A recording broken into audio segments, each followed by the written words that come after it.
But yeah, Disco Inferno though, I always see randomly trending on Twitter, and it's Yeah, always but what he does is he's a provocateur.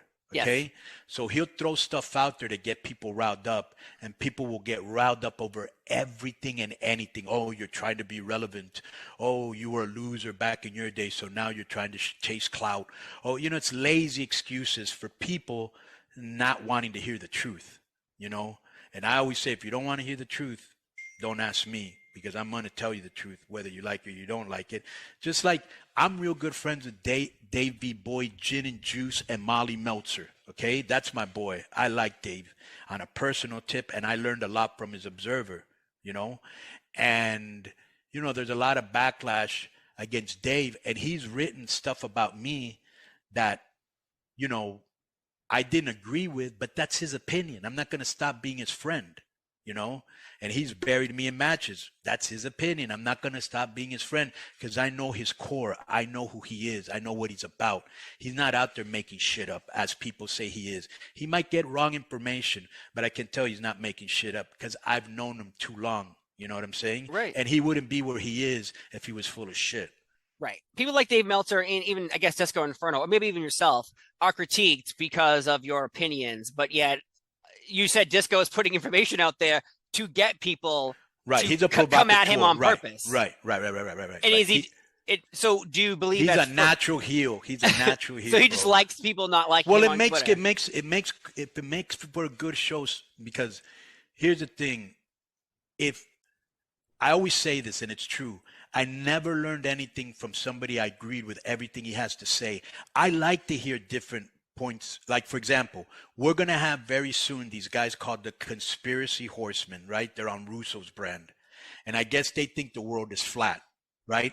I think that's ridiculous. And I have things that will refute that.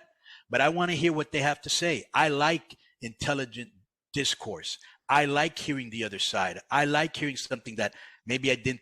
I'll watch, like, I'm not a Democrat or Republican. I think they're in bed together and they're working everybody. So all I hear is the Democrats complain about the Republicans complain about the same thing. And the funny thing is, people take sides when these guys are in cahoots. They don't give a shit about us. They only care about the people they're working for, pharma, the defense contractors, their insurance companies. That's who they're being paid off by. They don't care about us. You know, that's why there's a humongous homeless problem in California, because nobody cared about them for 30, 40 years. And that's become such a big problem. Now Governor Newsom has to do something about him, and everybody, dumps on him. Oh, Newsom, he sucks. Look at all the homeless problem. Well, it didn't happen overnight, dude. The reason there's a homeless problem is because these people can't vote. Now you got a problem where they're sleeping in front of your stores and all over the place, and you want the guy to do something about it. He's trying to do something about it. Yeah. But it's just funny how people take sides with sides that don't care about them.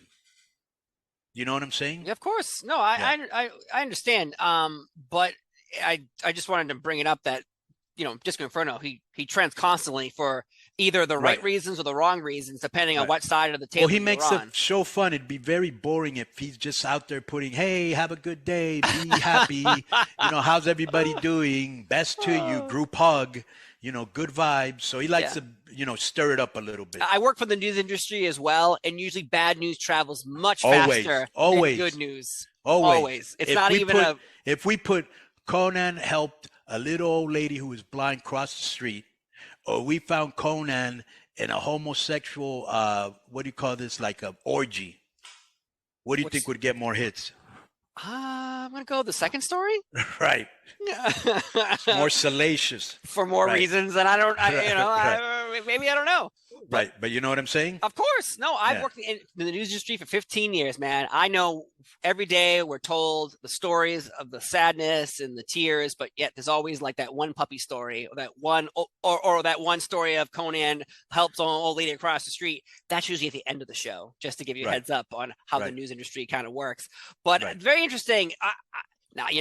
I gotta tune into more of Konnan and Disco, feeding people lines and seeing if they pull on them, because I'm interested to see what happens next with this podcast, keeping it 100 with Konnan and Disco Inferno.